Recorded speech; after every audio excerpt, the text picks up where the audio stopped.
Boa noite para todos. Então, é um prazer estar aqui participando dessa mesa. Eu agora estou aqui também como palestrante e quero saudar as minhas colegas, professora Angelita Visali, coordenadora da mesa, professora Tamara Quirico, professora Maria Cristina Pereira. É um prazer para nós termos essa mesa de imagem no 10º Encontro Internacional de História Antiga e Medieval do Maranhão. Todas elas são minhas amigas e já participaram, pelo menos a professora Angelita já participou muitas vezes, professora Tamara acho que já participou também do evento, e Cristina não me lembro se participou ou não. Já participou também. Então, todas já participaram do nosso encontro, é um prazer tê-las aqui, e, assim, para mim é muito especial essa mesa, inclusive quis participar dela.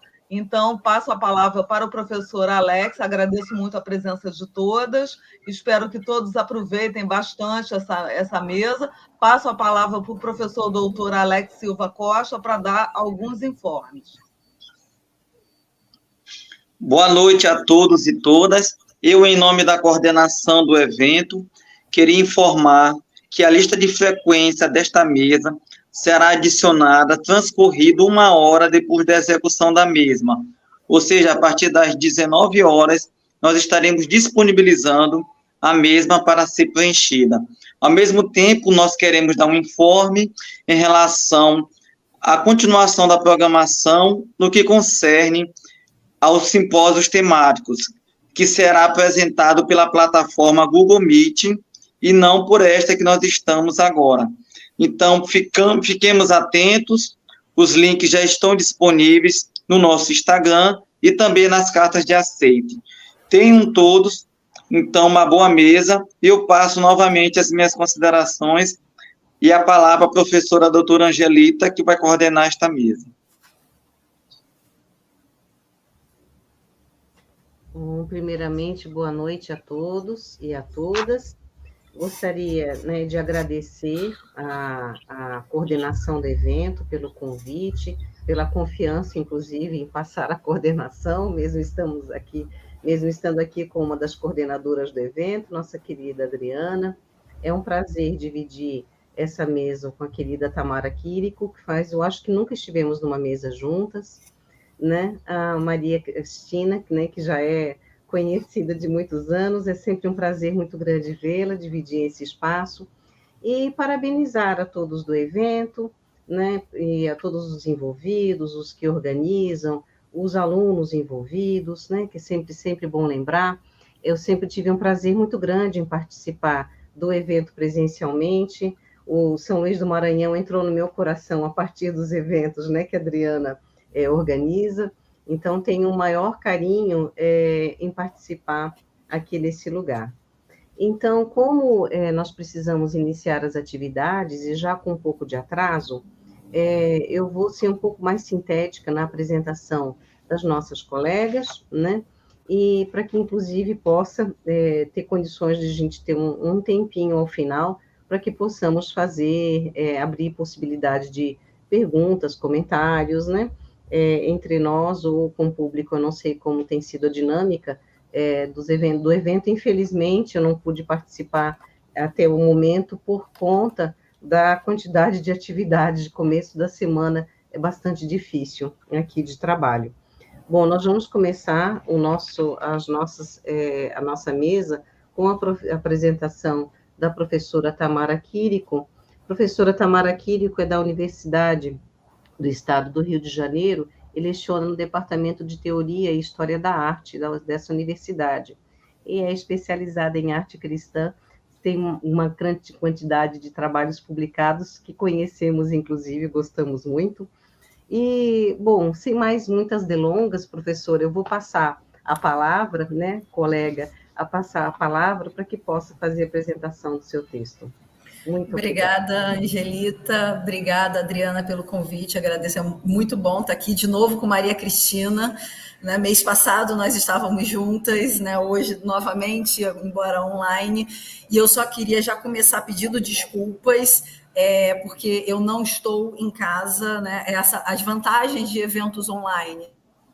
né? Então, eu estou em Juiz de Fora para um evento do Comitê Brasileiro de História da Arte, podendo participar também desse evento em São Luís, né? Mas isso significa que eu estou no hotel e, óbvio, Murphy, né? O Business Center deu ruim, então eu estou roteando a internet, então se falhar, eu já peço de antemão desculpas, né? A gente começa a lidar com infernos e que tais, essas coisas às vezes acontecem. Bom, sem mais delongas, né? Então, até para a gente não se estender demais, eu vou passar para a minha apresentação, né? Que é um tema, né, recorrente nos meus estudos, né? Essas questões sobre o além cristão, e agora especificamente, né, buscando essa ideia dessa busca de uma catequese, uma evangelização através das representações desse além. Bom, o além é um dos grandes horizontes das religiões e das sociedades. A vida do crente transforma-se quando ele pensa que nem tudo fica perdido com a morte. O historiador francês Jacques Le Goff nos indicava, em seu fundamental livro, O Nascimento do Purgatório, a importância dos lugares ultraterrenos para as mentalidades cristãs. Nessa apresentação, eu quero discutir como essas instâncias, em particular o inferno e o purgatório, desempenharam um papel fundamental nos processos de conversão das populações autóctones no Novo Mundo. Bom, as imagens têm importância para o cristianismo desde os primeiros séculos, no processo de consolidação de crenças e dogmas. Esse é um tema já bastante discutido pela historiografia, né, e eu não vou me aprofundar nisso. Né, eu só queria lembrar que as funções das imagens cristãs consolidadas no Ocidente derivariam das ideias de Gregório Magno, expressas nas 2 cartas que ele escreveu a Sereno de Marsella, na virada do século VI para o VII. As imagens cristãs, assim, deveriam representar as histórias sagradas de modo a auxiliar o aprendizado e a memorização dos fatos sagrados, instruindo e emocionando os fiéis, especialmente aqueles leigos. Elas se tornaram, assim, uma parte fundamental da vida da igreja e da vida desses fiéis. E, nesse sentido, né, eu costumo defender a ideia de uma arte cristã global, já que as imagens foram se tornando cada vez mais importantes para a igreja, né, seja ela a igreja romana ou a igreja ortodoxa. E pensando em termos globais, esse foi o caso também durante o estabelecimento do cristianismo na América Espanhola. Também aqui, as imagens foram usadas como uma linguagem visual que difundiu a fé cristã, ajudando na conversão dos indígenas. Na América, as ordens religiosas que desembarcaram com as primeiras caravelas tiveram de lidar com populações absolutamente estranhas às tradições culturais da Europa Ocidental. Ou seja, pessoas que jamais tinham ouvido falar em Cristo, muito menos em cristianismo, e que, além de tudo, não conheciam a língua falada pelos missionários, né? Fosse essa língua o espanhol ou o latim. Nesse contexto que nós temos que pensar as imagens religiosas, que se tornaram fundamentais para difundir o cristianismo nesses novos territórios. Já o Terceiro Concílio de Lima, que foi convocado entre 1582 e 1583 para organizar a estrutura da Igreja Católica nas Américas, o concílio reforçou a importância das imagens, recomendando o seu uso para transmitir a palavra de Deus e enfrentar o problema do bem e do mal, como parte fundamental da mudança ética que a conversão dos indígenas requeria. Nesse sentido, Antônio de la Vega escrevia em 1600 que os indígenas se comovem através das pinturas e com frequência muito mais pelos sermões. Ideias, evidentemente, né, derivadas das cartas greco-romanas. Isso é importante para nos mostrar, né, essa circulação, essa permanência, né, dessas ideias do Gregório Magno, né, nesse contexto cristão. A importância das imagens é continuamente enfatizada em diversos relatos hispano-americanos. Ainda na segunda metade do século XVI, o jesuíta José de Acosta escrevia que antes das confissões, os indígenas pintavam os seus pecados, que serviam como apoio mnemônico, né, no momento da confissão. em meados do século XVIII, né, nós sabemos que havia cenas de tormentos infernais que eram usados como suporte visual para as meditações que ocorriam na Casa de Exercícios Espirituais de Lima, fundada pelos jesuítas para as mulheres crioulas. A menção a pecados e a tormentos infernais não é aleatória e deve ser compreendida dentro de um contexto mais amplo de catequização. Para isso, devemos considerar a importância do juízo final, que é um dos temas mais relevantes para o cristianismo e que engloba também o inferno e seus castigos. Por sua dimensão teológica, com a enunciação do fim da história e do retorno de Cristo, o tema se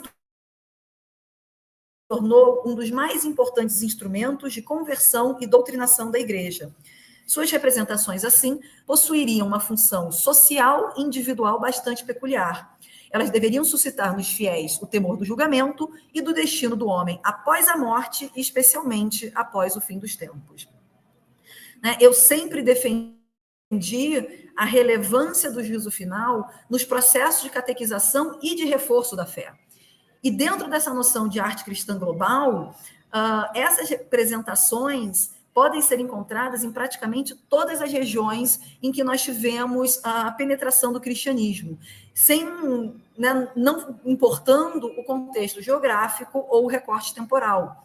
Então, nós temos pinturas e relevos com o tema produzidos não somente na Europa, mas também em regiões culturalmente muito distantes. De exemplo, por exemplo, esse afresco pintado no Irã, em meados do século XVII. Portanto, não seria muito diferente no Novo Mundo.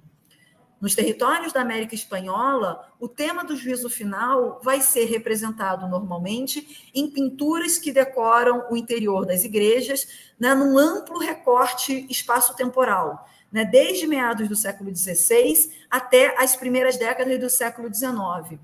Não raro, o juízo final ele vai estar dentro do tema mais amplo das assim chamadas postrimerias, que são os novíssimos da tradição cristã, ou seja, a morte, o juízo final, o inferno e o paraíso. Então, nós temos aqui essa pintura do início do século XVIII que mostra os 4 medalhões com os 4 novíssimos, mas nós vamos ter, de uma maneira muito mais comum nessas igrejas, as postrimerias, os novíssimos, em painéis, em grandes painéis, que vão ser distribuídos nas paredes das igrejas, como nós temos aqui na Basílica Maior de Caquiaviri, na Bolívia, em que nós vamos ter a morte, o juízo final, o paraíso e o inferno, por fim, nessa sequência do maestro Caquiaviri, de mais ou menos 1739. Bom, parece haver razões muito claras para a popularidade das postrimerias que se entendem a partir de uma das premissas de Gregório Magno sobre a função didática das imagens religiosas. Essas imagens seriam uma forma de mostrar claramente às populações indígenas o princípio fundamental do cristianismo, que após a morte virá o julgamento e a partir deles serão definidos os locais a que se destinarão por toda a eternidade. Os novíssimos, em particular o inferno, eram um dos grandes temas que os pregadores usavam nos seus sermões desde o medievo. Muitos enfatizavam constantemente a necessidade de arrependimento, porque o fim dos dias estaria se aproximando. No século XIV, por exemplo, o frade dominicano Jacopo Passante descreveu em detalhes o julgamento final, mas particularmente as punições infernais. Não é o momento de nos determos nisso, mas há estreitas interrelações entre esses sermões e as representações visuais do tema nesse período do século XIV que eu estou me referindo. ênfase semelhante, como era de se esperar, também encontramos na América. E aí eu cito novamente o Antônio de la Vega, em 1600, em que ele escreveu: e houve notáveis mudanças e conversões dos indígenas com a meditação sobre o juízo e a glória, e as penas dos condenados, que estão pintados pelas paredes dessa igreja e capela, e particularmente sobre as penas e castigos que vícios e pecados dos índios têm no inferno, que estão ali bem desenhados por seus tipos e diferenças. La Vega está se referindo à Capilla de Índios, né, que seria a Capela de Nossa Senhora do Loreto, né, que é uma capela dos jesuítas em Cusco, com pinturas de Bernardo Betti, que não existe mais. Como essas cenas, em sua maioria, buscavam a conversão dessas populações, elas precisavam ser bastante diretas, indicando de forma clara os temas e seus tipos iconográficos, de modo que eles pudessem ser facilmente reconhecíveis. Além do mais, houve adaptações nessas primeiras em território americano, visando possivelmente não somente ao maior didatismo, como também a que elas cumprissem de modo adequado suas funções religiosas. É nesse sentido que devemos pensar, por exemplo, a representação do purgatório nessas cenas, que encontra grande difusão nos territórios hispano-americanos. Né? O purgatório, como uma instância do além real, ao lado do paraíso do inferno, né, vai ser confirmada no século XIII, né, em 1274, no Concílio de Lyon, no Concílio de Florença, de 1439, e no Concílio de Trento, já no século XVI. No século XVI, a reafirmação da sua importância vai ser feita em oposição ao pensamento dos reformadores, que vão criticar a venda de indulgências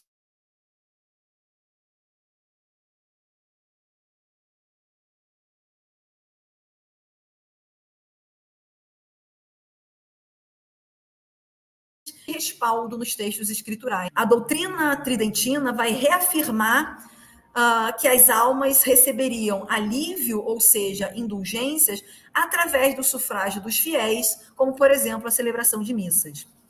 A representação do purgatório vai surgir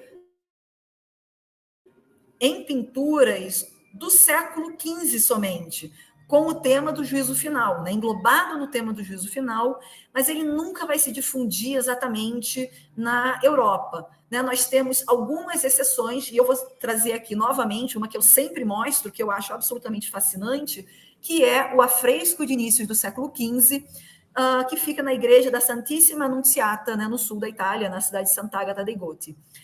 E nós temos aqui duas cenas que vão se referir ao purgatório. Do lado direito do afresco, algumas almas vão ser resgatadas por um anjo, né, em um buraco, né, uma espécie de buraco cheio de água. Nós podemos perceber claramente que não é a ressurreição dos corpos, né, porque essas almas estão sendo identificadas pelos seus pecados, né, que nós vemos escrito ali em cima, e também não são os condenados, por conta da atitude, né, o gesto de oração que essas almas têm. E, portanto, trata-se do purgatório. Né? A outra cena, ela está logo acima da porta de entrada, né, muito danificada, né, e nós podemos perceber, no pouco que sobrou, pequenas almas recebidas por anjos. E, novamente, não se confundia essa cena pela da ressurreição,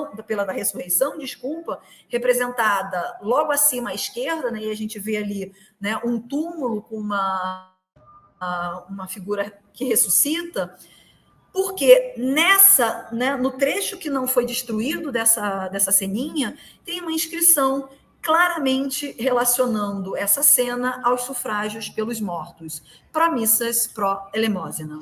Tamara, desculpa, querida, deu 15 minutos, tá bem? Tá bom, pode deixar. Na Europa, a iconografia do purgatório vai se popularizar nesse contexto dos debates sobre a economia da salvação, que vai ganhar impulso, né, com o Concílio de Trento. E é nesse sentido que nós temos que pensar a popularidade do purgatório também na América Espanhola. já que ele vai estar incluído em praticamente todos os exemplos hispano-americanos.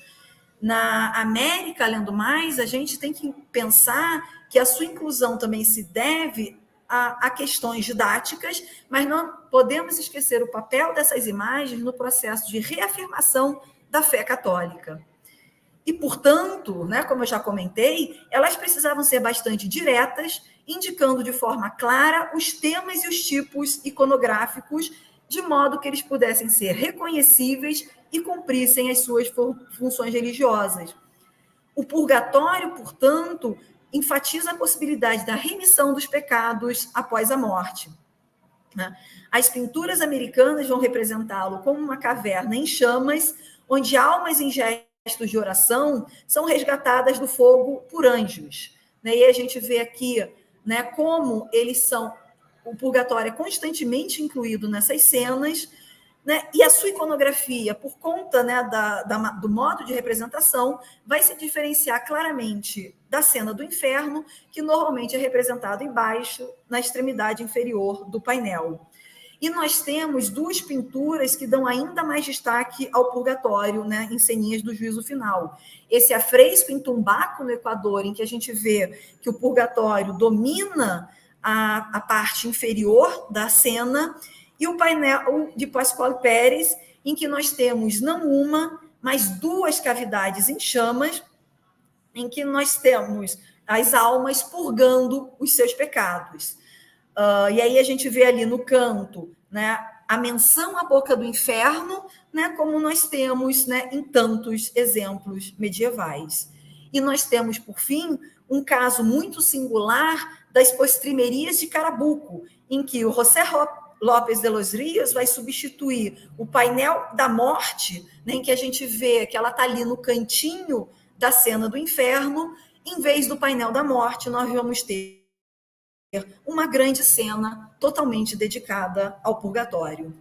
A mesma busca pela conversão dessa população pode explicar o fato de que pelo menos uma pintura inclui a representação do limbo, que também não encontramos nos modelos europeus.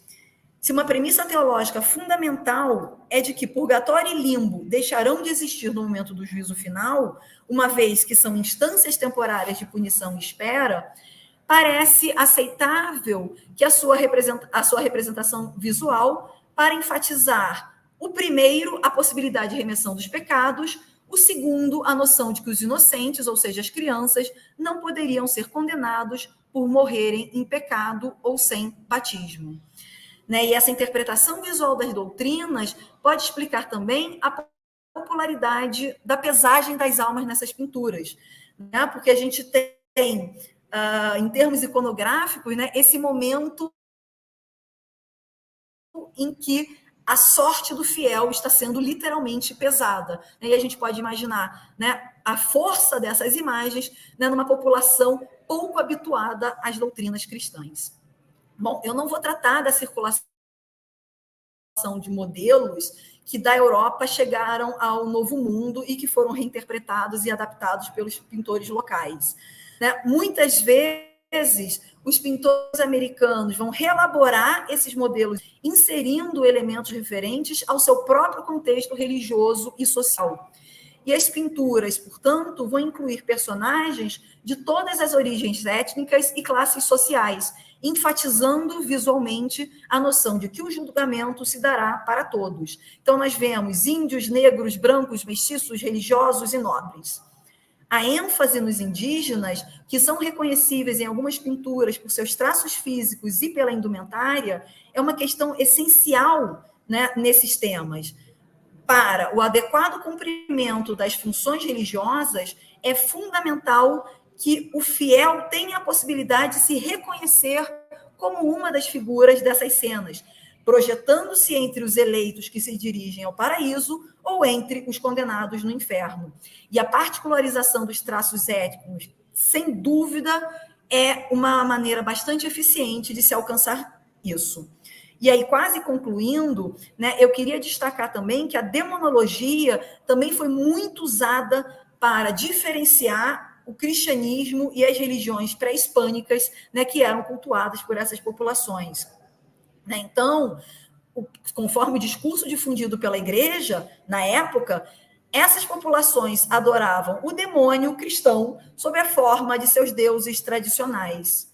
Nas postremerias da igreja de Caquiaviri, podemos ver, na cena da boa e da má morte, um demônio alado carregando o que a gente conhece como quero, que é um recipiente inca em madeira que era usado em cerimônias religiosas. E aí claramente vemos como que esses ritos incaicos eram associados a práticas, né, idolátricas, demoníacas, que levariam ao inferno. Um outro exemplo... minutos, Tamara. Ok, eu estou concluindo, falta um parágrafo e meio, Angelita. Em Carabuco, nós podemos ver na cena do inferno mulheres indígenas que oferecem seus queros para um demônio, enquanto outro demônio com alguns homens tocam instrumentos relacionados ao movimento conhecido como Taquioncói, que é um movimento do século XVI, local, né, desenvolvido pelos indígenas em oposição à conquista espanhola e à expansão do cristianismo na região. Então, a gente vê claramente como que você tem essa mensagem clara, né? Quem se opõe à igreja ou à conquista, certamente vai ser condenado ao inferno. E não é por acaso que boa parte das séries que eu mostrei aqui foram pintadas em pueblos indígenas ou em igrejas construídas para esse público, né? A ênfase estava na conversão desses espectadores. E aí, concluindo, a gente pode perceber como que, independente da área geográfica ou cultural, ou mesmo da época, essas representações do juízo final, seja isoladas ou como parte de um ciclo mais amplo, buscam os mesmos objetivos fundamentais: a conversão, a catequização e a doutrinação dos povos, quaisquer que sejam eles. Essas funções religiosas explicam por que essas pinturas, né, possuem aspectos iconográficos frequentemente inspirados na realidade, como punições ou objetos usados em ritos antigos ou no cotidiano dos povos. E assim eu concluo. Obrigada e desculpa por ter ultrapassado um pouquinho o tempo. Muito obrigada, Tamara. Agradeço muito, professora Tamara Kiri. Me perdoe, porque se estamos numa mesa presencial, eu passo um papelzinho discreto e simpático, e nesse caso não é possível, e ainda tem que interromper. Isso é um pouco desagradável, então já me desculpo, já peço desculpas. Então, dando continuidade às apresentações, eu gostaria de dar a palavra, então, à professora Maria Cristina.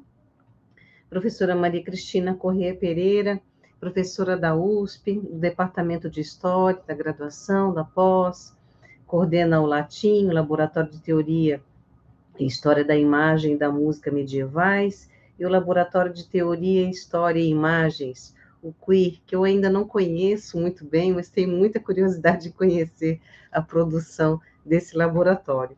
Então, eu passo a palavra à professora Maria Cristina, agradecendo imensamente a oportunidade aqui de apresentá-la, né, de estar aqui dividindo essa mesa. Vou ter que ser chata também, Maria Cristina, quando fizer 15 minutos eu vou dar um alôzinho, tá bem? E quando se passar dos 5 minutos, até fechar os 20 minutos, eu vou ter que falar novamente, querida, perdão já. Não, boa noite, pessoal. Obrigada, Angelita, pela apresentação. É um enorme prazer estar aqui, quer dizer, aqui não, né? Aí, ou em algum lugar do espaço com vocês. Infelizmente, dessa vez não deu para estar em São Luís, mas voltarei, e, enfim, então é realmente um prazer dividir essa mesa com amigas tão queridas de tanto tempo, né? Enfim, Angelita, então, desde a época de mestrado, muitos anos, dividimos vários orientandos e orientandas, né? Isso também é ótimo, além das mesas e bancas, a Adriana, a Tamara.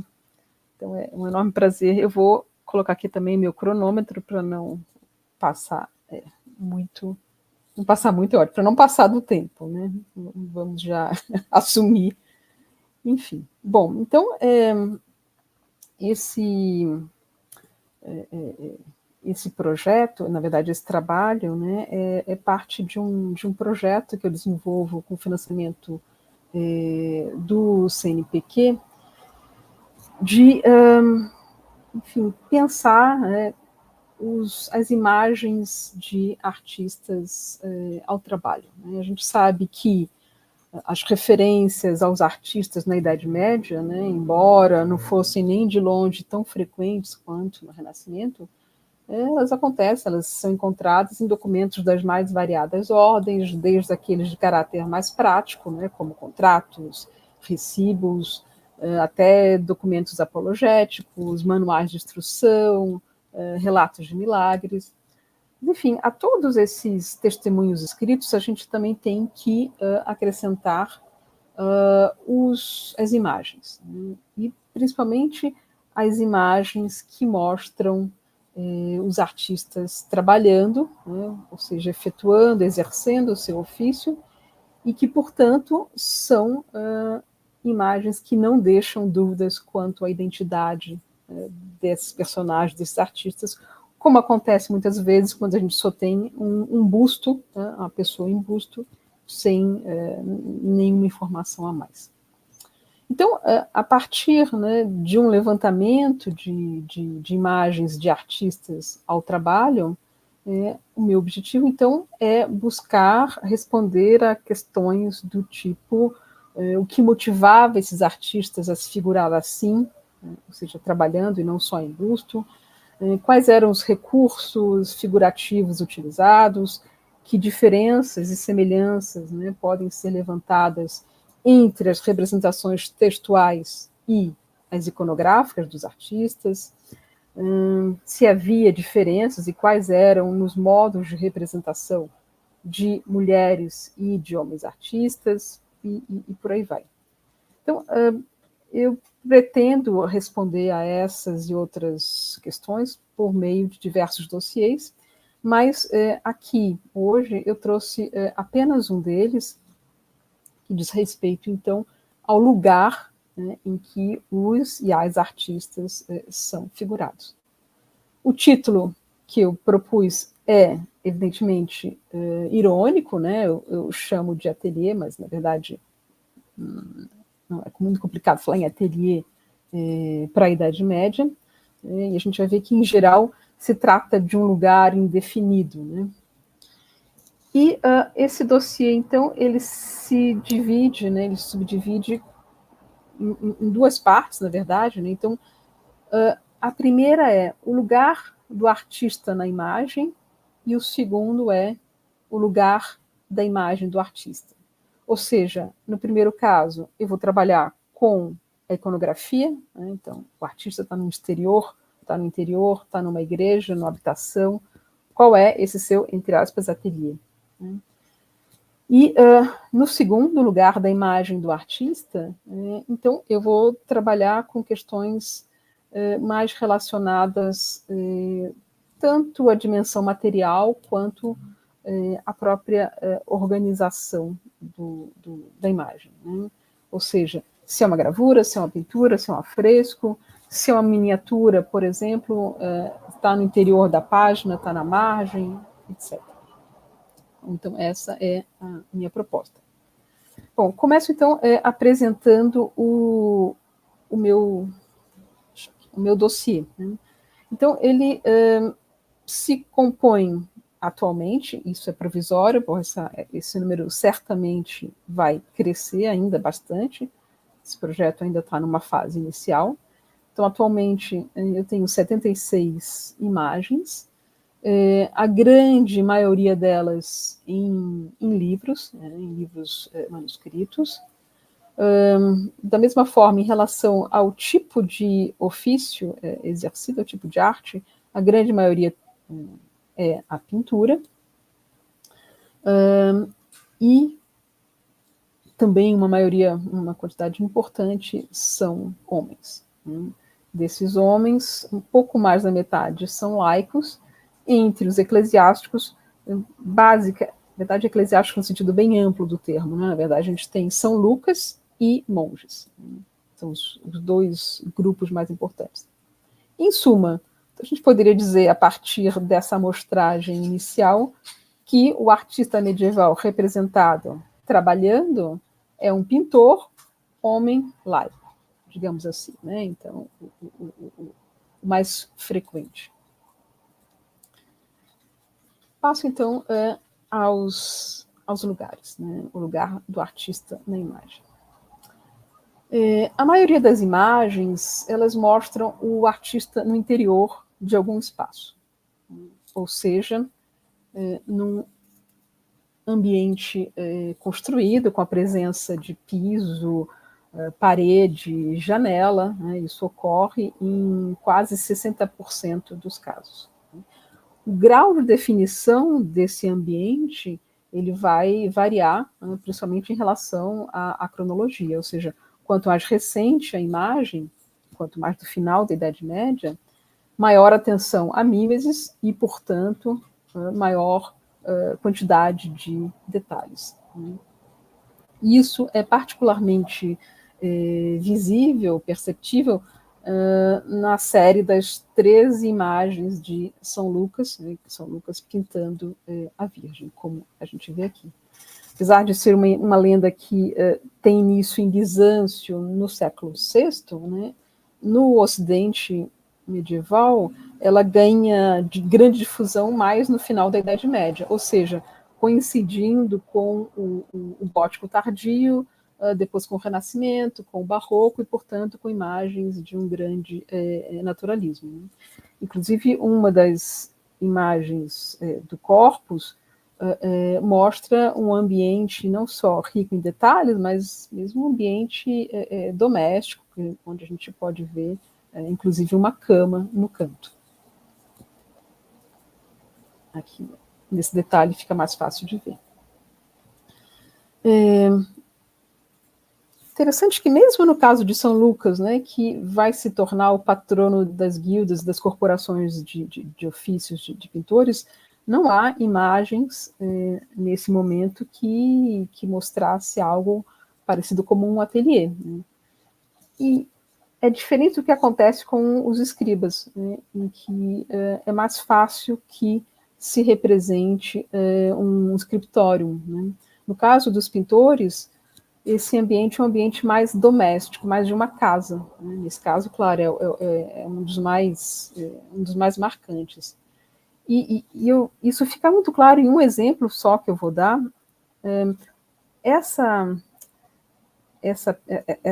Esse painel ele foi feito por um retábulo de um mosteiro beneditino que tinha, entre outros 8 painéis com os 4 evangelistas, cada um deles representado 2 vezes, uma vez escrevendo, né, o seu evangelho e a outra vez em alguma cena da sua vida, como no caso de Lucas, pintando a Virgem. Então, nos 4 painéis que mostram os evangelistas escrevendo, a gente observa uma quantidade de detalhes e um grau de, vamos dizer assim, entre aspas, especialização espacial muito maior, né? Então, do escriba do que do pintor, né?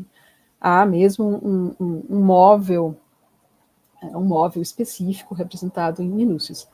Enquanto que no caso do Lucas pintor, ele está trabalhando num cavalete, né? Nisso que parece o ambiente de uma, não somente de uma cozinha, mas quase que de um lugar de comer, ou uma bodega com vários frascos de vidro, né? Que lembram, inclusive, essa proximidade entre os ofícios de pintor e de médico. Lembrando que eles podiam pertencer à mesma guilda, né, já que manipulavam tintas, né, receitas, etc.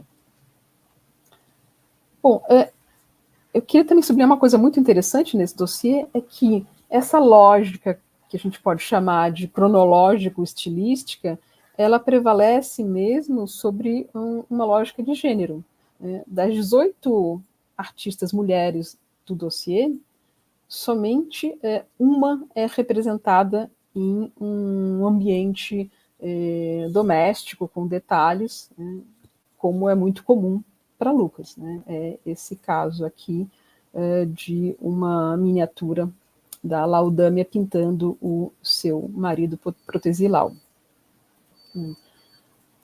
E justamente se trata de uma imagem do início do século XVI.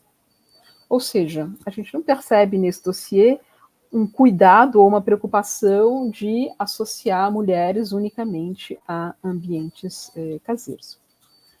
E em relação a essa imagem, eu queria fazer um parêntese que é muito interessante, é que no texto do Ovídio, ele diz que a Laodâmia, né, ela faz uma escultura do marido, né, que morreu na Guerra de Troia, os primeiros a serem mortos na Guerra de Troia.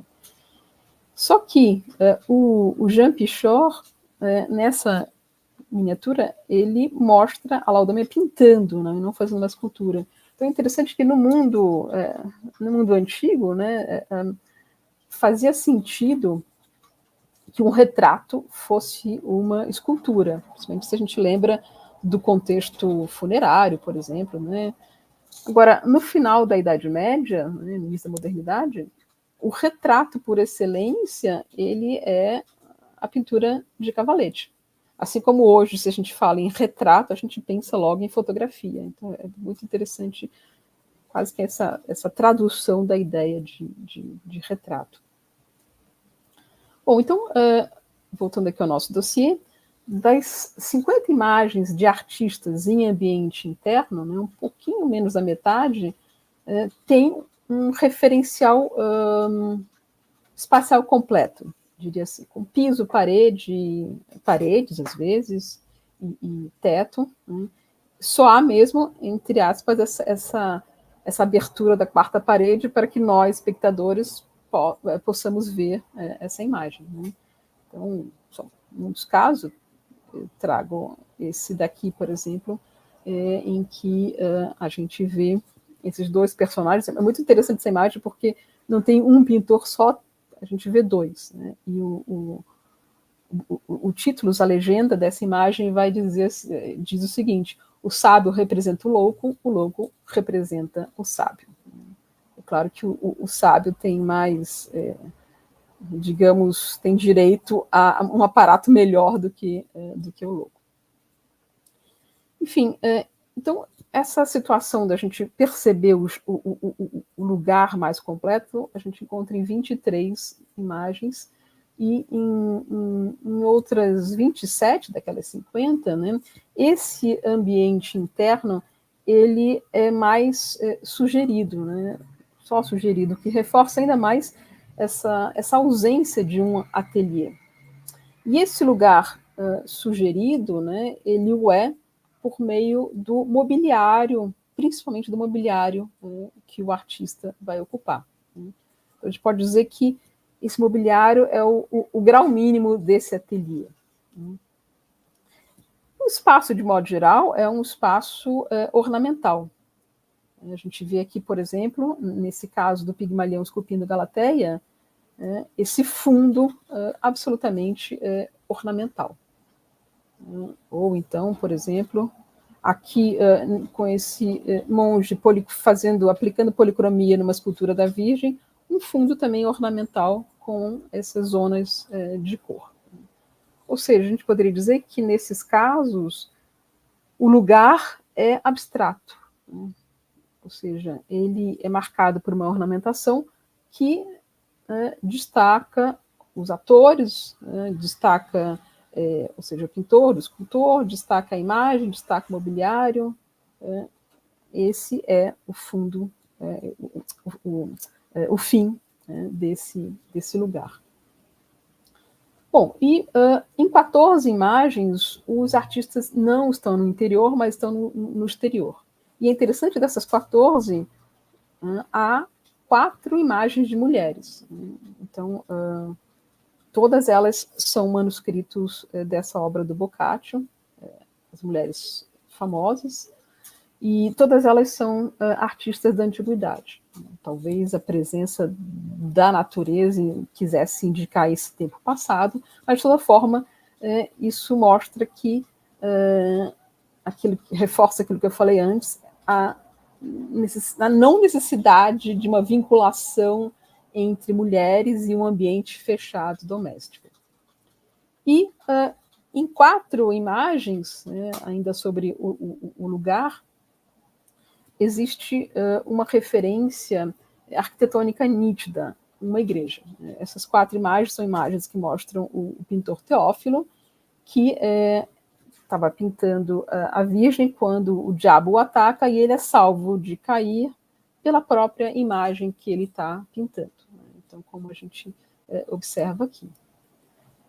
E, para concluir essa primeira parte, existe um grupo que a gente poderia dizer de lugares nas imagens que são os não lugares, né? E aqui eu não estou falando de não lugares da supermodernidade, né, de que fala o Marc Auger, por exemplo, mas são imagens em que não há uma marcação de lugar iconograficamente falando, né? E não é à toa que se trata das imagens mais antigas do meu corpus, ou seja, das imagens românicas, desse período mais inventivo, sem as obrigações e convenções de um certo naturalismo. Então, por vezes, a gente encontra uma base, uma linha, né, como, por exemplo, aqui um ramo servindo de base para esses pintores de colunas, ou então esse arco que enquadra o Hugo Pictor. Enfim, então, nesses casos, o lugar é ainda mais uma questão de ornamentação, né, e muito menos uma referência ambiental física. Cristina, 15 minutos, deu mais 5, tá bem? Tá bom, obrigada. Então, eu passo para a segunda parte, mais rapidamente, né, que é, então, o lugar da imagem do artista. Então, como eu disse antes, a maioria das imagens se encontra em livros, né? Tem 7 exceções, começo rapidamente por elas. Então, são 2 painéis em madeira, eu já mostrei um deles, do Gabriel Maleskirchen, e agora este do Eric Boagert. E essa tendência a gente encontrar imagens do artista trabalhando em painéis, em quadros, isso aumenta já depois da Idade Média, no período moderno, né, ou seja, depois da chamada invenção do quadro, como diz o Vítor Stoichita. Eu tenho também uma gravura, que também é algo da mesma forma, né, algo que começa a acontecer mais a partir do final da Idade Média. Então, a gente vê aqui, de novo, uma cópia daquela obra do Boccaccio. E 3 relevos, 2 deles do século XIV, no Campanile del Duomo, de Florença, atribuídos ao ateliê do Nicolas Pisano, que mostram um escultor e um pintor trabalhando, talvez Fidias e Apelles, né? E um outro relevo, um pouquinho depois, no início do século XV, que está na base de uma obra muito conhecida do Dani di Banco, que é os 4 santos coroados em Orsan-Michel, em Florença. E, por fim, a última exceção desse meu corpus é esse afresco do século XIII, no sul do Tirol, que é muito interessante, que mostra o próprio processo de produção de um afresco. Então, de um lado, a gente vê a preparação da argamassa, e do outro lado, já destruído, a gente só consegue ver o topo da cabeça do pintor e a mão com o pincel. Ou seja, felizmente, aquilo que é suficiente para a gente identificar como um pintor. Bom, então, o grosso do corpo são os livros, como eu disse, e nos livros as imagens do pintor ocupam lugares diferentes, né? Em alguns casos, a minoria, talvez uns 10%, ocupando a página inteira, né? A grande maioria ocupando parte da mancha de texto. Meia coluna, meia página. E o que me interessa particularmente, há 8 casos em que o artista ele se encontra na margem. Então é interessante observar, pelo lugar, que é mais comum encontrarmos artistas na margem do que ocupando a página inteira. É claro que também essa contagem tem que ser relativizada, porque se a gente for tomar o gótico, por exemplo, tem uma quantidade enorme de imagens nas margens, mais do que de página inteira, até por uma questão econômica de custos, né? Então a gente vê aqui, por exemplo, o casal Robert e Jeanne de Montbaston, numa cópia do Roman de la Rose, trabalhando no chamado bas de page. E, em alguns casos, né, essas imagens dos artistas, elas estão diretamente colocadas no pergaminho, né, como nesse caso aqui, novamente, um exemplo daquele milagre da Virgem que salva o pintor. Né. Ou, nesse outro caso, em que a gente tem o pintor e o Debertus, e o seu aprendiz, o Evervinus, também pintados diretamente sobre o pergaminho, ou seja, sem um fundo. Nesse caso é bem interessante, porque o Hildebertus era um pintor, mas ele se representa como copista, né, enquanto o seu aprendiz, de fato, está fazendo uma ornamentação fitomórfica.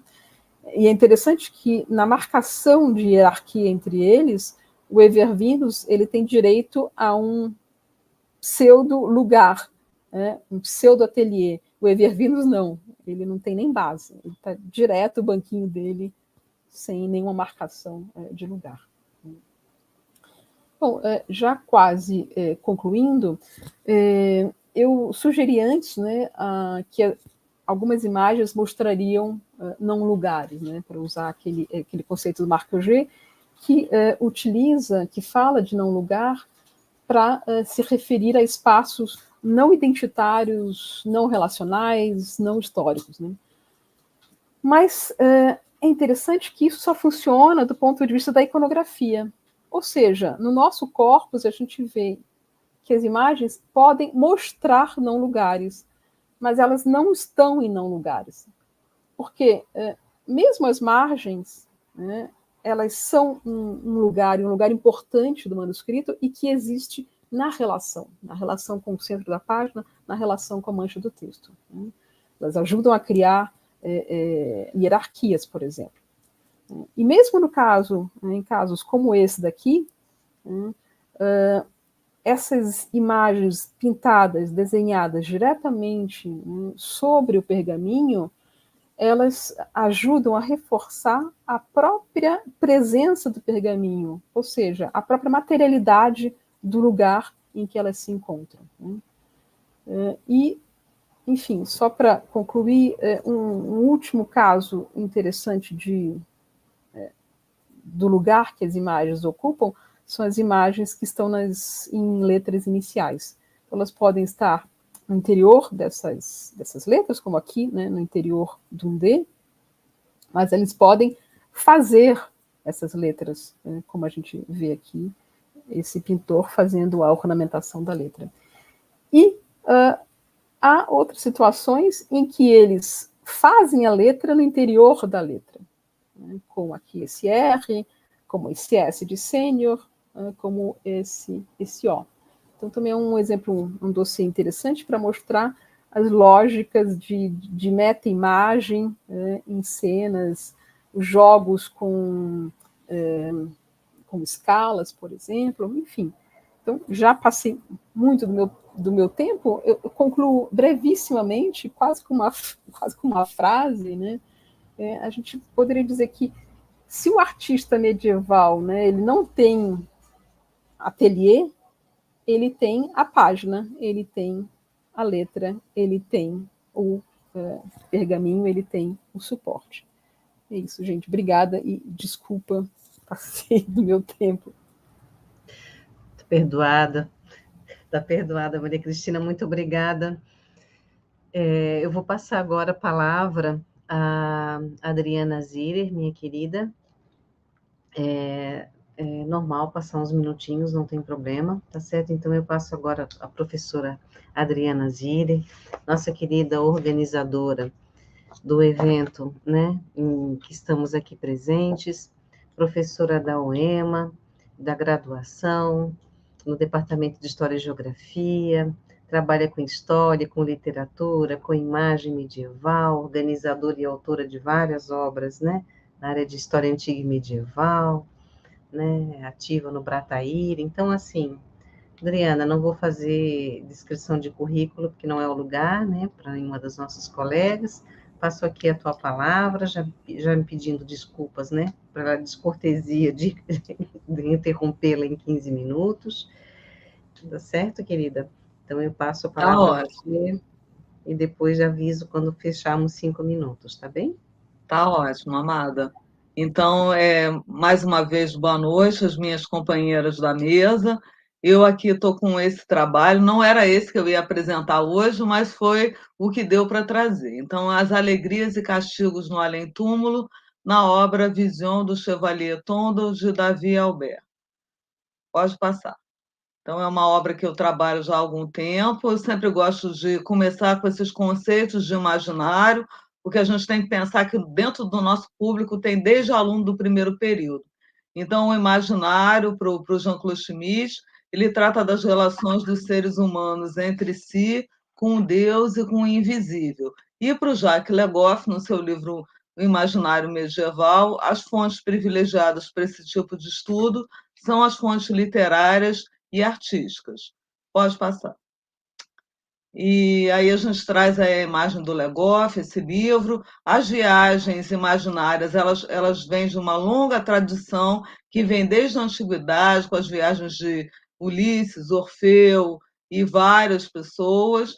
Está relacionada também com os apocalipses judaico-cristãos, de Esdras, de Paulo, uma série de apocalipses, e também a tradição pagã, irlandesa principalmente. Pode passar. Essa nossa narrativa, Visio Tundali, foi produzida no século XII por um monge irlandês, e ela vai trabalhar basicamente com um cavaleiro pecador que um dia vai passar mal, vai cair no chão, vai ficar como se estivesse morto durante um período de 3 dias, momento no qual a sua alma ela é levada ao além-túmulo, e ele faz então um percurso imaginário ao além, conhecendo os espaços infernais e os espaços paradisíacos que estão relacionados ao tema do nosso evento, que é a utopia. Pode passar.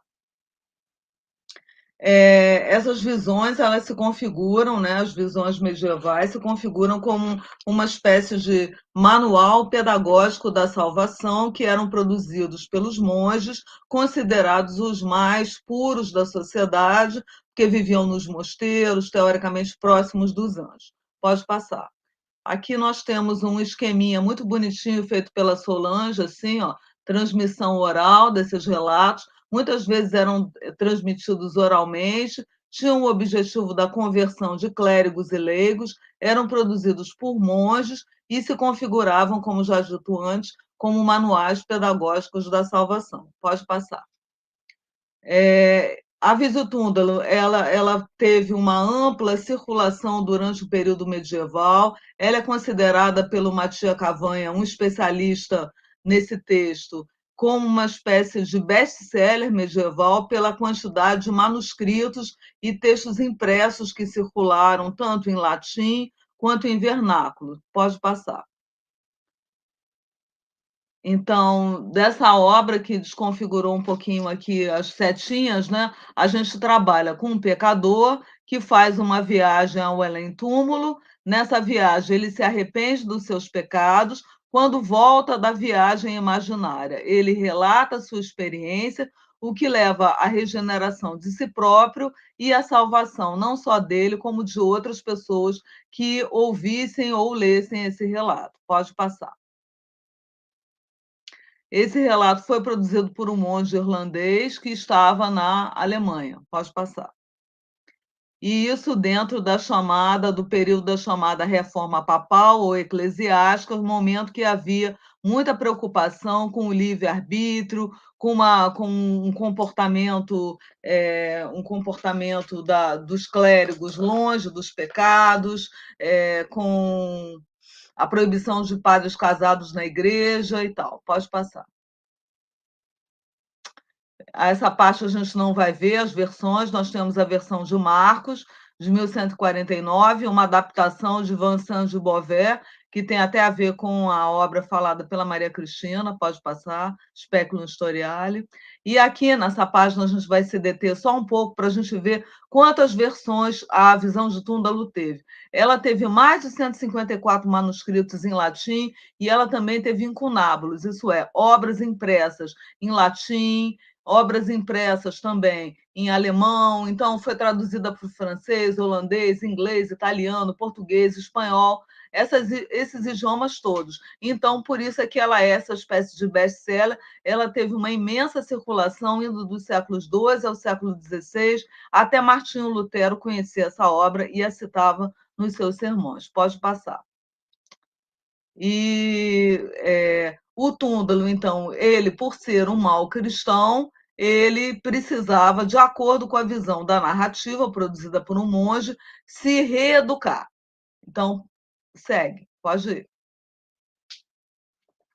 E aqui mostrando as xilogravuras nas edições impressas, né? Essa daqui é uma edição que circulou na Alemanha, Tondel der Ritter, né? E houve também várias obras impressas, incunábulos da visão de Túndalo entre o século XV, final do século XV, e o século XVI. Pode passar. Em Portugal, nós trabalhamos muito com as versões portuguesas, eu, Solange, Bianca, né? Tem duas versões em Portugal que circularam no final do século XIV e início do século XV. É um período de preocupação com a peste negra, preocupação, medo da morte. Pode passar. Temos aí umas imagens para mostrar isso. Então, a gente vê aqui, é o momento da Ars Moriendi, um tipo de literatura para as pessoas se prepararem para a salvação. A gente vê aqui um moribundo com a alma saindo da boca, perto dele um monge, embaixo os diabos tentando levar a alma, mas essa alma vai ser acolhida por um anjo, que a alma sai da boca e vai ser acolhida por um anjo. Pode passar. Essas fontes portuguesas, elas são abreviadas e e o Códice 244 fala da existência do purgatório. Pode passar. Aqui um pouco sobre a questão do conceito de imagem, né? Que de acordo com Jérôme Bachet e Jean-Claude Schmitt, né? Essas imagens no medievo tinham as funções de instruir, rememorar, comover e fazer com que os seres humanos saíssem do mundo visível e fossem para o mundo invisível. Então, a gente vê nessa imagem, o livro de Horas de Maria de Borgonha, a gente vê uma mulher lendo um livrinho com Enim, esse chapéu, e, de repente, essa mulher ela é separada da imagem que ela está lendo no livro por uma janela e, ao mesmo tempo, ela está dentro da imagem, aqui o círculo vermelho, né? Ela também está dentro da imagem, onde está também o menino Jesus e a Virgem Maria. Então, toda essa questão que as imagens do medievo fazem com que as pessoas se transportassem do mundo visível, esse mundo, para o mundo invisível, podendo, então, atingir a Deus. Pode passar. Aqui a Margaret de York, porque Margaret de York foi uma mulher, uma duquesa, como nós vemos na imagem. Essa imagem está no Museu do Louvre, essa pintura. Embaixo a gente tem o marido dela, Carlos o Temerário, que lutava contra o rei da França.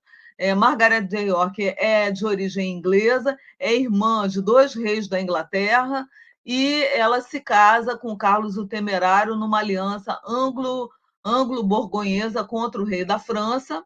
E aí ela vai encomendar o único manuscrito iluminado da visão de Túndalo, que é esse que a gente está vendo, que vamos ver algumas imagens dele, e só que o objetivo é que o marido dela se tornasse um cristão melhor. No entanto, ele morreu em guerra contra o rei da França 2 anos depois da produção dessa obra. Pode passar. Então, essa obra estava encadernada junto com outros manuscritos, a Visão de Túndalo, junto com La Vision de l'âme de Guy Tourneau e La Vie de Sainte Catherine, que não nos interessa no momento, mas o manuscrito estava encadernado junto com outros. Pode passar. e a gente tem uma decoração floral nas bordas, o Czinho, Carlos e Margarete entrelaçados com uma fitinha azul, bem romântico, assim, ao gosto da professora Angelita, pode passar. E Margaret de York também tinha uma preocupação até propagandística, ela se fazia representar em iluminuras, então aqui ela está com Cristo no seu quarto de dormir, então Cristo aparece para ela, que tem uma associação com Maria Madalena e também com a Virgem Maria. Então, ela era muito devota e ela procurava também fazer uma propaganda também dessa sua devoção, do fato dela ser uma boa religiosa, para que o ducado ficasse mais forte. No entanto, ela nunca conseguiu ter filhos, ela não teve descendência com Carlos o Temerário. Pode passar. E então, essa obra é uma proposta educativa para que Carlos o Temerário se tornasse um homem mais piedoso, o que ela não vai conseguir. Pode passar. E aí o momento, então, isso aí já é um manuscrito encomendado por ela, La Vision do Chevalier Tondal. Aqui é quando o cavaleiro Túndalo cai no chão e fica como se tivesse desmaiado, mas não é enterrado por causa de um pouco de calor no seu peito esquerdo, pode passar. E aí ele começa a sua viagem ao além. Um aspecto muito interessante é que ele passa mal, como nós podemos ver na imagem, no momento que ele vai tentar pegar comida. Então, a questão da comida associada ao pecado, né? Então, o pecado da carne, a materialidade, o pecado da gula, que também está ligado à sexualidade. No momento que ele está num jantar e tenta pegar carne, ele não consegue, se sente mal, cai no chão, como nós vemos na outra imagem, e desmaia, começando então a sua viagem ao além-túmulo, acompanhado pelo anjo. Pode passar. Também a ideia de que no medievo os seres humanos se viam como, de acordo com a concepção clerical, o homo viator. E aí tem aí uma imagem do Bosch, que a professora Angelita vai falar do Bosch já já. Então, toda essa ideia que esse mundo é um mundo de provação e o verdadeiro mundo é o mundo celeste. Pode passar. Aqui é o início da viagem, quando Túndalo, os demônios querem levar a alma ao inferno e o anjo aparece banhado em luz. Aqui ele está numa cor azul. A gente vê as silhuetas dos demônios aqui e os demônios não conseguem levá-lo para o inferno, o anjo não deixa e eles começam a jornada inicialmente para baixo, em direção ao inferno. Pode passar. E esse texto tem um caráter muito pedagógico, né, de ensinar. Então, no texto, na versão portuguesa, né, fala que ele vai pelos lugares do inferno, do purgatório, e depois que a alma iria para o paraíso, e que tudo isso teria acontecido para disciplinar esse cavaleiro e afastá-lo da sua vida perversa. Aliás, isso aqui é o texto da versão francesa. Pode passar. A gente também percebe índices de oralidade nesse texto, que no momento não vai dar para conversar, pode passar. Também, inicialmente, o cavaleiro ele vai se revoltar contra Deus, mas depois, num segundo momento, ele vai aprender muito através da conversa que o anjo vai tendo com ele, mas também através dos castigos que ele sofre, e ele vai se tornar um modelo de bom cristão. Pode passar. Aqui, lembrar que a visão de Túndalo ela tem proximidade com o cotidiano e especialmente com o espaço da cozinha. Então, a gente trouxe aqui uma imagem do Fra Angélico, mas nós temos na visão de Túndalo as pessoas, é descrito e nós temos imagens sobre isso. As pessoas fritam, são cortadas, espetadas, mastigadas, e nós temos verbos como cortar, espetar, esfolar, espedaçar, amassar, coar. Pode passar. Aqui são os sentimentos que ele vai ter tanto medo, dor, revolta, arrependimento num primeiro momento, e num segundo momento ele vai sentir agradecimento por ir ao paraíso, alegria por estar no paraíso, bem-estar, contentamento, humildade, e vai atingir, teoricamente, a salvação, a possibilidade para isso. Pode passar. Então, no primeiro momento, ele desce em direção aos locais infernais, e no segundo momento ele vai passar, ele vai para um lugar intermediário e depois vai para o paraíso. Pode passar. Aqui nós temos uma imagem de uma representação de um, como é que chama? Seguidor de Bosch, no século XVI, mostrando uma representação da visão de Tyndall. No canto esquerdo, a gente vê o anjo com uma pessoa que seria o Tyndall, tendo uma espécie de visão. Pode passar. Aqui é um quadro com relação às torturas que ele sofre. Então, essas torturas estão relacionadas aos 7 pecados capitais, e nós podemos observar que ele vai ser punido com os ladrões, avaros, glutões e fornicadores. Então, a sexualidade muito associada com o pecado da gula, e ele também vai ser punido pelo pecado da luxúria. Pode passar. Pode passar, que as pessoas são comidas até os ossos e tal. Então, aqui a gente tem um exemplo também de punição, é a besta do lago gelado, que vai comer os luxuriosos, e depois esses luxuriosos, comidos por essa besta, vão engravidar e depois vão parir seres por todas as partes do seu corpo. Pode passar.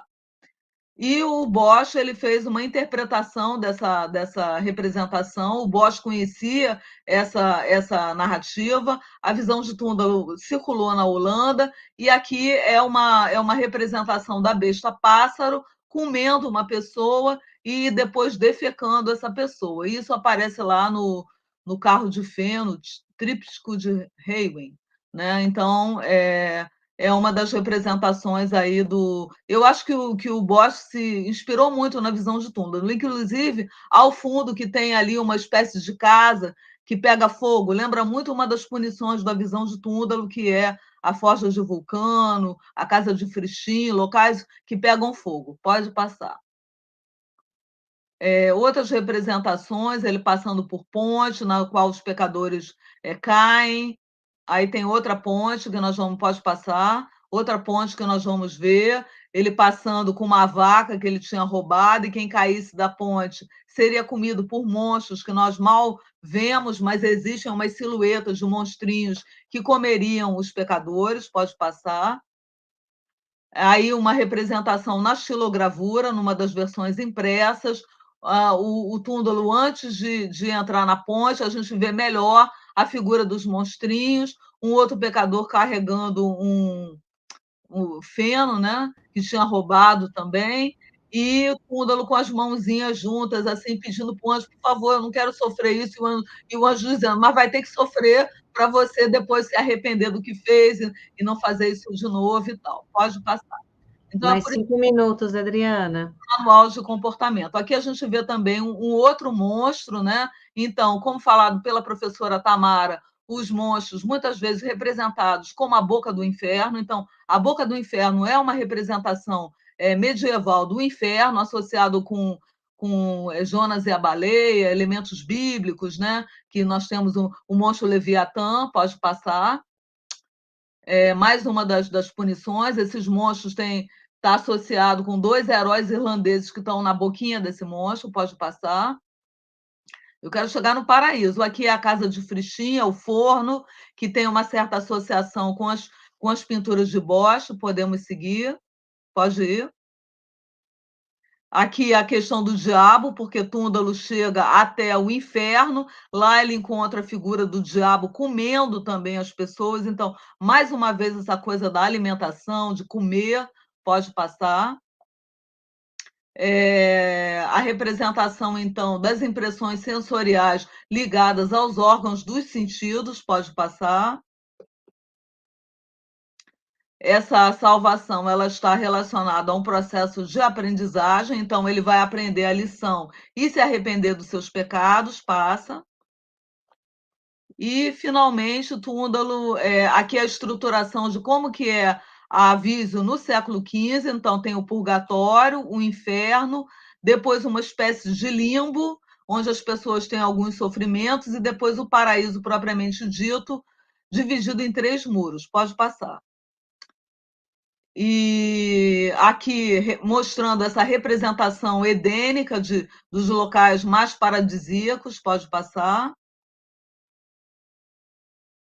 E os 3 muros, né? O muro de prata para os cachos no casamento, aqueles que foram fiéis no casamento, o muro de ouro para aqueles que sofreram o martírio pela fé cristã, e o muro de pedras preciosas para as 9 ordens de anjos, os profetas da Bíblia, os apóstolos de Jesus, os virgens e as virgens, e São Patrício, um santo irlandês. Pode passar. E pode passar, vamos ver algumas imagens das representações do paraíso, o muro de prata, então nós vemos as pessoas vestidas com roupas brancas, tanto homens quanto mulheres, as cores suaves, azuis, essas pessoas cantam, né? Então, muito felizes, pode passar. E depois, um segundo muro é o muro de ouro, nós vemos aqui a representação de um instrumento musical, um órgão aqui numa tenda, onde Túndalo chega, e os habitantes cantam sem mover as bocas e os instrumentos soam sem serem tocados. Então, temos aqui o lugar da utopia, do paraíso, que tem a ver com o nosso evento. E, por fim, pode passar, ele chega até a outra representação do Muro de Ouro, né? Então, no Muro de Ouro também se encontram homens e mulheres coroados que estão nesse lugar, que tem características edênicas, como nós vemos, mas que é caracterizado por um muro, né? Ver verbete do Legoff, além, dicionário temático do Ocidente Medieval, os nossos alunos iniciantes. Pode passar? E, por fim, ele chega no melhor lugar do paraíso, que é o Muro das Pedras Preciosas, local dos anjos, de São Patrício. É um lugar tão maravilhoso que ele não sabe como descrever esse lugar, e é mostrado para nós somente através de um muro. Pode passar. E aí, quando ele está feliz da vida, passa. Quando ele está feliz da vida nesse lugar, pode passar. Quando ele está feliz da vida nesse lugar, ele sente o peso do seu corpo, e aí a gente vê numa imagem da xilogravura que ele retornou ao corpo. Então, a representação medieval da alma é como se fosse uma miniatura, e aí nós vemos a miniatura voltando ao corpo. Então, ele é conduzido pelo anjo aqui na imagem para voltar ao corpo. Então, Túndalo vai se regenerar e passar. Então, Túndalo, após a sua volta, que eu coloquei outra imagem do Bosch aqui, ele pede para tomar a hóstia, então ele pede para tomar o corpo de Cristo, se confessa, entrega seus bens à igreja e aos pobres, passa a fazer pregações, o que antes não sabia, se configurando então no modelo de cristão ideal. Pode passar somente para concluir. Conclusão: os relatos de viagens imaginárias no período medieval auxiliavam a população a conhecer os possíveis tormentos e alegrias nos lugares do além, e foram utilizados pelos clérigos como instrumento pedagógico da salvação cristã. Esses relatos pretendiam uma purificação de toda a sociedade, inclusive da nobreza e dos oratórios. E aí a gente termina com a imagem também do Bosch, mostrando o paraíso terrestre. Muito obrigada, e é isso.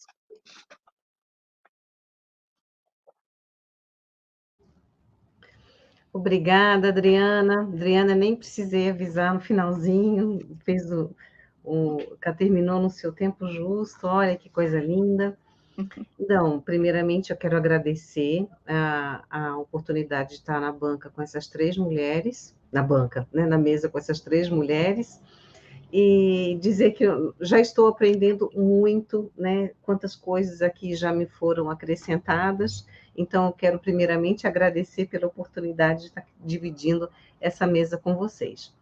O meu trabalho, o trabalho que venho aqui apresentar, ele não é fruto de uma reflexão de projetos. Na verdade, veio a partir de uma inquietação na organização de um material para refletir sobre a nudez no medievo, né? Então, esse tem sido o meu investimento nos últimos tempos. E no ano passado, quando eu apresentei um trabalho aqui no mesmo evento, eu fiz uma exposição pensando a nudez nessa imagem do Jardim das Delícias do Bosch. Isso por quê? Porque pensar na questão da nudez, não tem um material, um texto, né, qualquer reflexão que vá falar sobre nudez no medievo ou no período moderno, que não faça referência ao Jardim das Delícias. E acabou se tornando um material muito útil para desenvolvimento de reflexão em sala de aula, tanto na graduação quanto na pós-graduação, diante do volume de material que existe exatamente sobre essa imagem, bastante conhecida, e que apresentam muitas vezes uma condição de análise que, que passa muito longe, vamos dizer assim, das questões que realmente circundavam a produção desse material.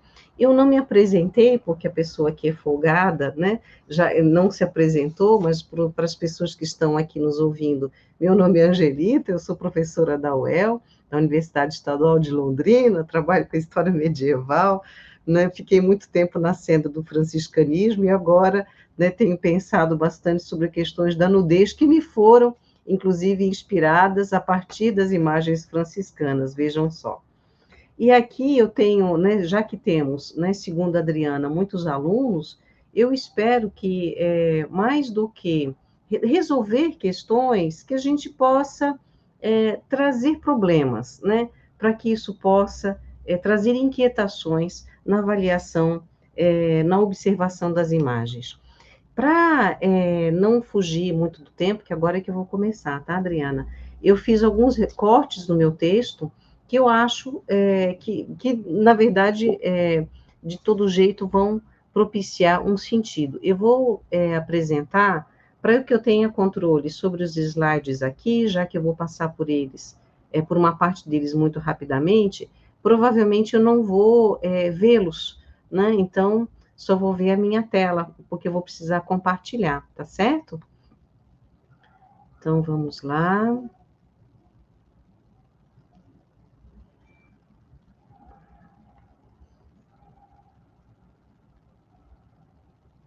Vamos ver se eu acho, né?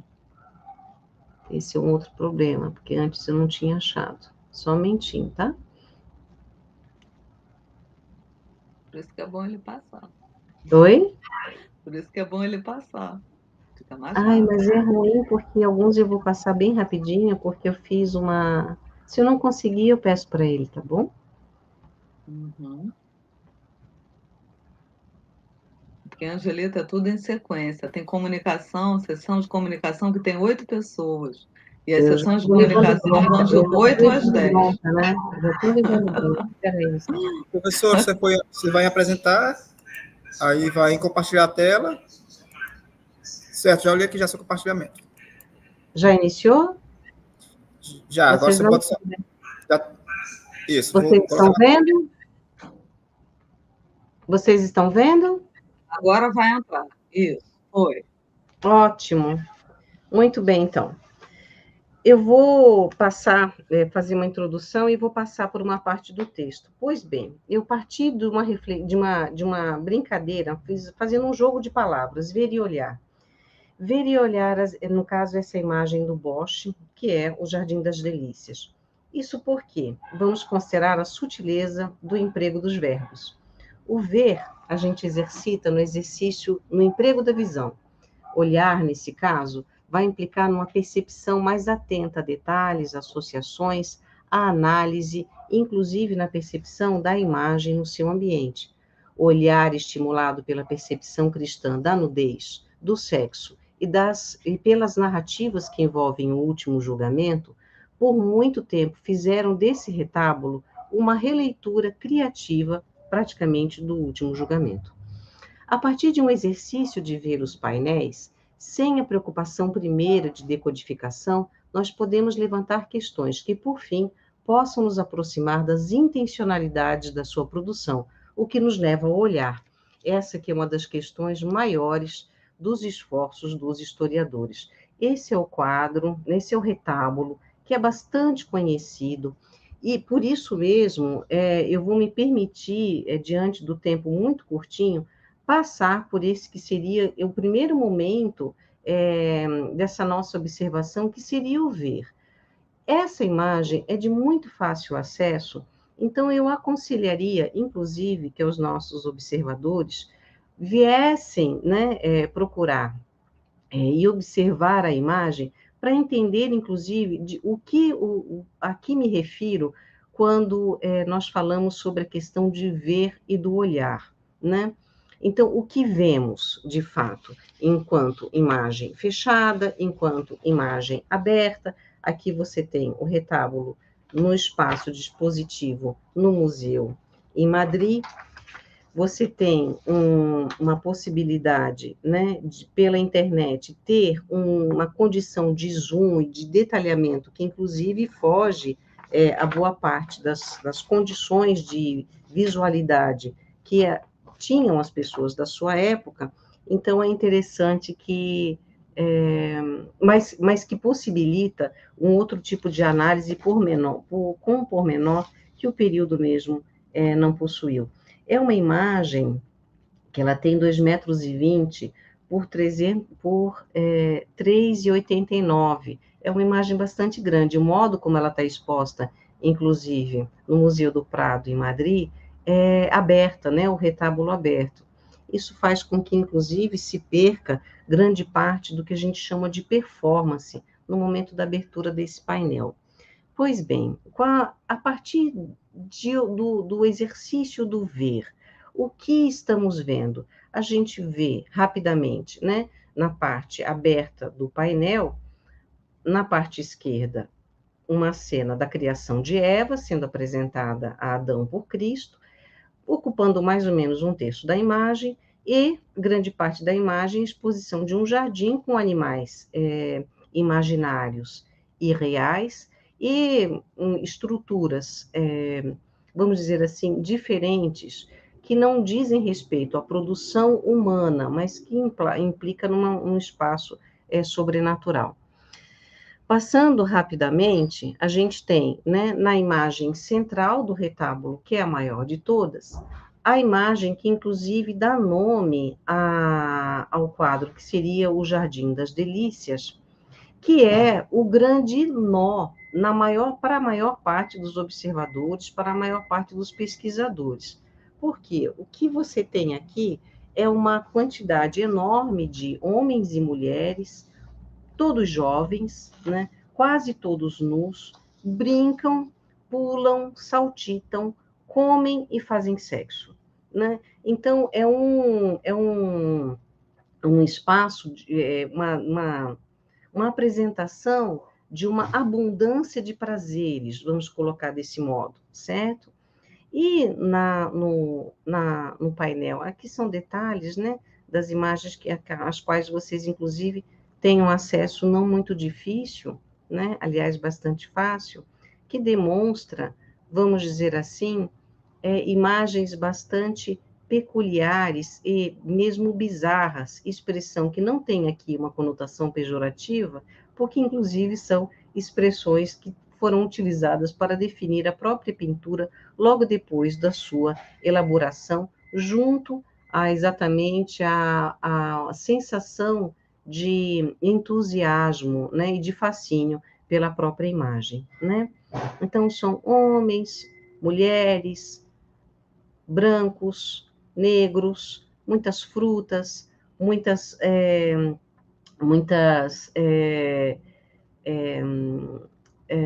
muitas brincadeiras com relação ao tamanho, né, dos animais, das plantas, e no painel da direita, quando aberto, aparece uma cena do inferno. A grande questão desse painel que nos provoca é o seguinte: a primeira imagem é de criação de Eva, não é da expulsão do paraíso.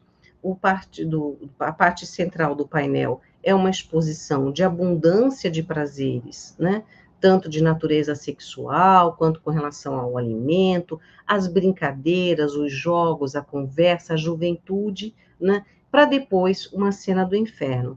Isso acabou fazendo com que essa tríade temática, da parte interna do painel, ela tenha sido Muitas vezes, no caso, a criação de Eva no primeiro, os prazeres, os prazeres carnais no segundo e os castigos do inferno no terceiro, levaram a que muitas vezes fosse realizada uma associação automática entre o pecado da luxúria e os sofrimentos infernais. Mas a relação não é mecânica. Essa que é uma questão importante de se observar. Após a criação, no painel externo, quando a gente vê, né, na parte fechada do painel, a criação do mundo que seria no terceiro dia, quando aparecem, né, da terra, da água, as formas, as rochas, a terra, a vegetação, conforme se afirma no texto bíblico, no terceiro dia.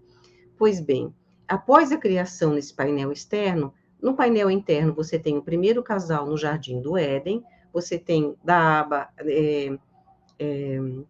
não se apresenta a expulsão do paraíso, e antes do que seria os sofrimentos do inferno, que estão à esquerda, haveria um último julgamento que não é apresentado, e em lugar disso aparece essa profusão de liberdade e prazer. Pois bem, o esforço em se explicar essa situação, ela já começou no fim do século XVI. Na verdade, em 1593, quando José de Sigüenza, que era um bibliotecário do Eu Escorial, que vai abrigar essa imagem, ele faz no inventário uma descrição mais pormenorizada desse material. Isso ele vai fazer no finalzinho do século XVI, chamando atenção para vários itens desse painel central que deveriam ser entendidos a partir de uma lógica simbólica. Então, por exemplo, o morango seria um elemento que levaria a ideia de transitoriedade.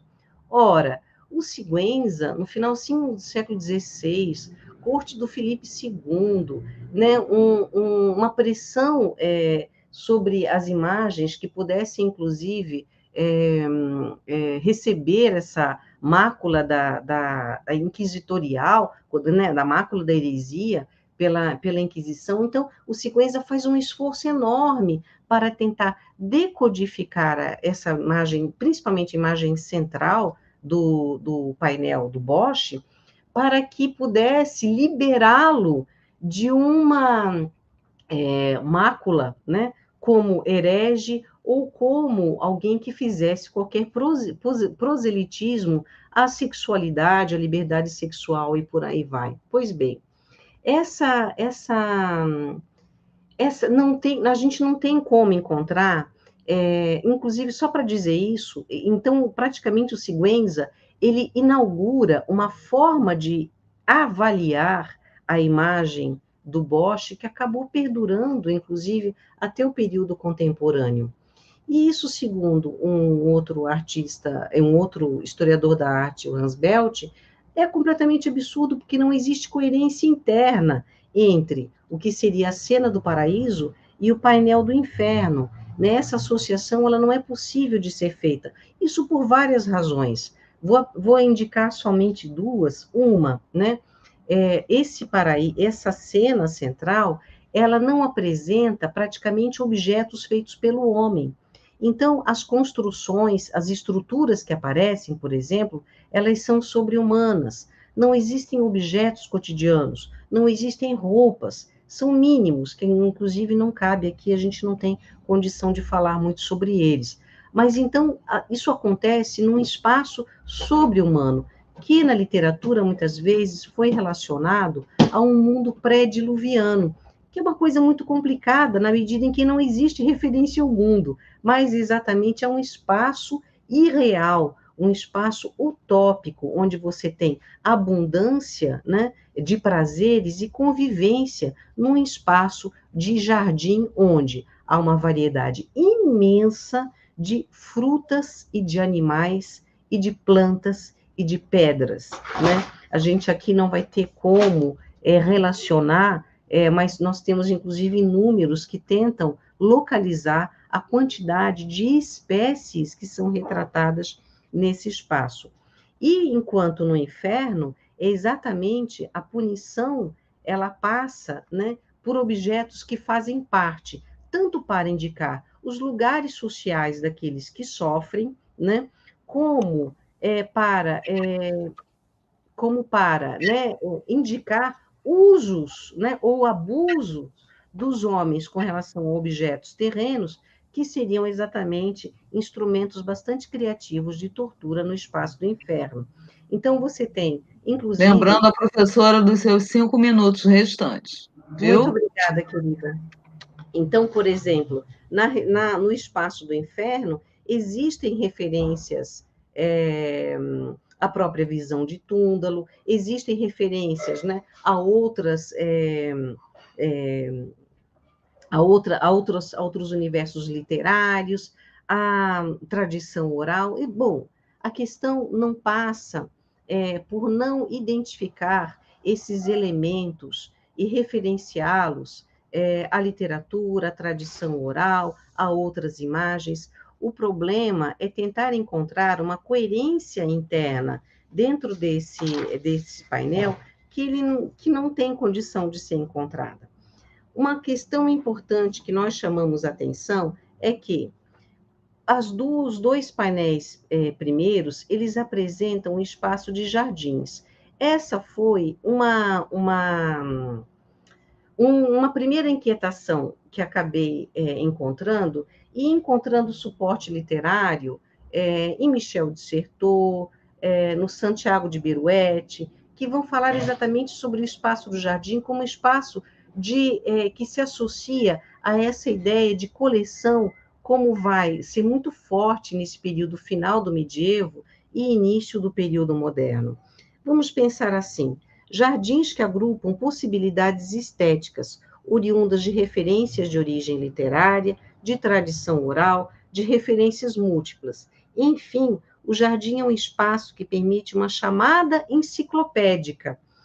Quanto ao inferno, esse não jardim, o aspecto de coleção, como nós estamos chamando exatamente, ele se estabelece do mesmo modo, porque são figuras, são tormentos, são instrumentos criativos colocados como se fosse uma grande panóplia, uma grande coleção que se apresenta no painel.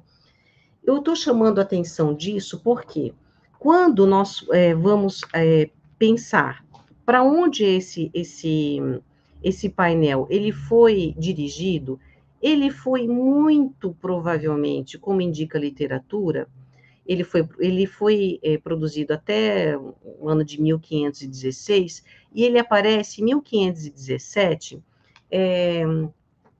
associado à coleção dos condes de Nassau. E ele vai ser identificado em 1517, dividindo um espaço, por exemplo, com a obra de Jean Grossart, vamos pensar esse Hércules e a Djanira, e uma outra obra, no caso do Cranach, que também é uma referência mitológica, né? Que aqui no caso é Paris e as Três Deusas. Isso vai aparecer na coleção dos Condes de Nassau, num espaço, num ambiente em que se configura exatamente a vontade de entretenimento. Estou fechando aqui a imagem para poder ver. Então, o espaço, né, aqui, em que se encontra esse painel em 1517, é um espaço de puro entretenimento. A ideia era entreter os convidados que vinham ao Palácio de Nassau, em Breda, e você tem, inclusive, né, algumas descrições muito interessantes que são feitas, inclusive, pelo Dürer, um tempo depois, de como se coloca esse ambiente. O que eu estou querendo dizer é o seguinte: esse painel, ele se dirigiu muito provavelmente já para a coleção dos Condes de Nassau, foi direcionado para, né, um espaço de entretenimento onde divide espaço com outras imagens que apresentam corpos nus, se coloca dentro de uma perspectiva de coleção de imagens antigas, contemporâneas à época, né? Então, ela foge a essa intenção que muitas vezes se vê numa perspectiva didática, pedagógica, e a própria apresentação, né, do jardim e das variações apresentadas, dos vários elementos colocados, de vegetação, de humanos, né, de objetos, se coloca dentro de uma lógica de um colecionismo que desperta na Europa nesse momento, também em função da expansão colonial. Existem registros, inclusive, assim como a visão de Túndalo, ela chega ao Bosch, outras referências, inclusive desenhos realizados, né, por viajantes desses espaços novos, que chegam ao Bosch também e que alimentam a construção desse retábulo. Então, a ideia é ver e olhar em função do quê?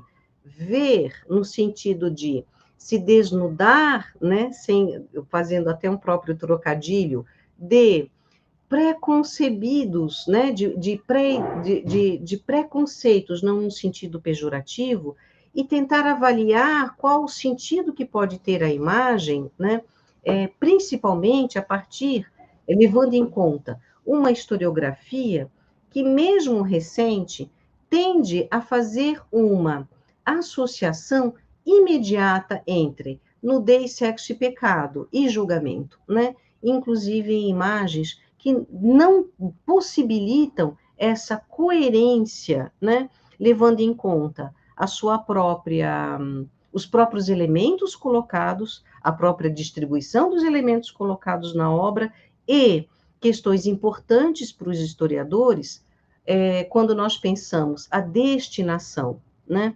Então, é uma obra que, muito provavelmente, inclusive, pelo próprio impacto provocado, né? Nós temos, inclusive, até muitas cópias e falsificações no século XVI dessa imagem do Bosch, tanto o sucesso que ela provocou. Agora, o que a gente pode ver na historiografia é que este impacto que se percebe discutido na historiografia já era reconhecido no período, então não se coloca como uma estranheza no sentido, né, do desconhecimento atual em relação aos signos colocados dentro da imagem, porque ela, para o período, ela já provocava bastante inquietação e fascínio, né?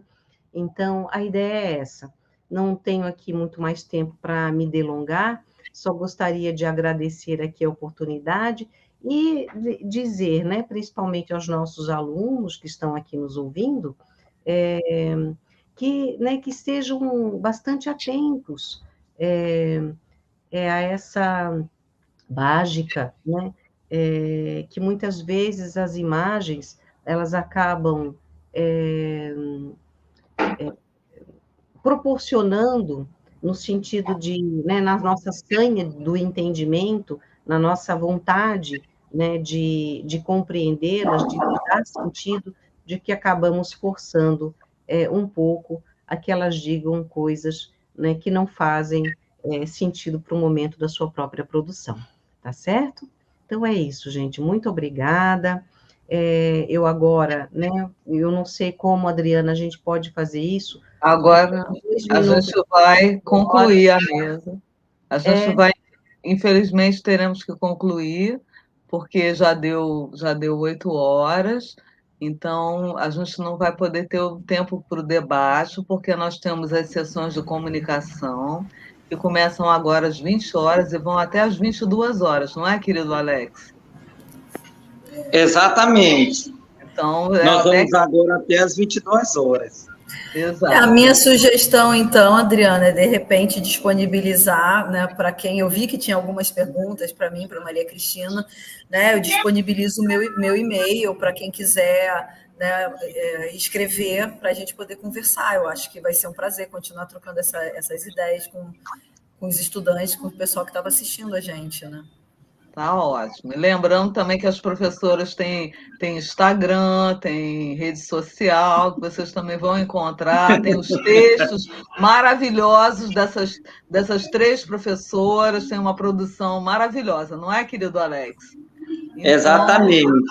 a professora Angelita, agradeço muito às 3 professoras, a professora Angelita faz suas considerações finais e o Alex fecha. Então, é uma pena que a gente não tem um tempinho para poder conversar, inclusive. É fascinante o seu trabalho, Tamara. Eu tenho uma paixão especial por essas obras de dimensão gigantesca que aparecem na nossa América espanhola colonial. Assim, tem umas coisas que são absurdas, de tão impactantes, e tem um verdadeiro fascínio. E teria até algumas questões que eu gostaria de ouvi-la um pouco mais. A gente vai ter que encontrar um outro momento, outra oportunidade. A gente arruma um momento. Vai ter que arrumar, porque eu preciso saber. Maria Cristina, muito obrigada também pela oportunidade de ouvi-la.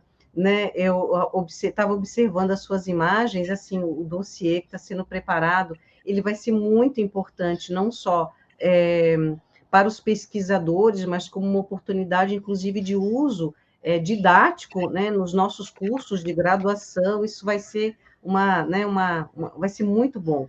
E fascinantes as imagens, e eu mesma teria até alguns pitacos a fazer na sua própria análise, se você me permitir, em outro momento, né, de coisas que me apareceram na cabeça quando eu vi as imagens. Nossa, que legal, olha a cara dele, parece que ele, né? Então, mas é quase fofoca, mas aí depois a gente pode conversar. Adriana, um prazer enorme em escutá-la, escutar sobre o seu trabalho. Uma pena realmente a gente não ter um tempo a mais para poder conversar um pouco. Só quero agradecer, então, né, a possibilidade de dividir a mesa com essas mais 3 mulheres maravilhosas, né? Né, agradecendo também aqui a presença do Alex para ajudar a colocar mais ordem à mesa, um querido, pessoa que mora no meu coração. Então, agradecendo a todos que estão aqui nos ouvindo, eu encerro o trabalho dessa mesa com dor no coração, né, indicando aí as novas atividades e desejando muito sucesso no desdobramento das atividades. E eu não tenho Instagram. Aliás, eu tenho, mas não uso. Mas a professora Angelita tem Face, viu? Tem, eu sou pessoa antiquada, tem Facebook, gente, vocês mas me acham por e-mail, vai dar certo. Então, pessoal, é o seguinte, a gente convida a todos e todas a continuarem conosco por meio dos simpósios temáticos que irão acontecer agora, após o término desta mesa. E eu queria agradecer de forma especial a professora Tamara, da UERJ, que não a conhecia, mas fiquei muito surpreendido com o seu trabalho maravilhoso. Saudar também a professora Maria Cristina, que da última vez que veio, deu até entrevista nos canais de comunicação, ficou famosa por aqui.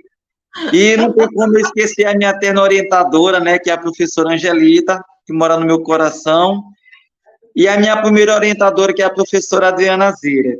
Então, eu acho que a gente agora deve passar adiante, e amanhã tem mais mesa redonda com lançamentos de livros. Então, eu deixo a palavra com a professora Adriana, e uma boa noite a todos e todas. Boa noite, gente. Pode fechar. Tchau, amados. Muito obrigada.